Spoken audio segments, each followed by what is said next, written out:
In Glacier National Park, 10 remote lodges needed a robust wireless network. The challenge?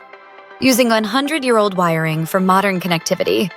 The solution involved a hybrid network using Extreme Networks wireless access points and switches, alongside point-to-multipoint wireless bridges. Long-reach Ethernet technology extended connectivity over legacy copper wiring, ensuring seamless communication for guests, staff, and park employees. A comprehensive site survey mapped optimal placements for access points and bridges. The team deployed long-reach Ethernet to utilize existing infrastructure, installed wireless access points, and interconnected lodges without new cabling. Testing ensured signal strength and optimized quality of service. The project delivered reliable connectivity, enhancing guest experiences and operational efficiency. It minimized costs by leveraging old wiring and established a scalable network for future upgrades, boosting guest satisfaction in remote locations. Provision is an industry leader in Wi-Fi engineering, network optimization, and automation.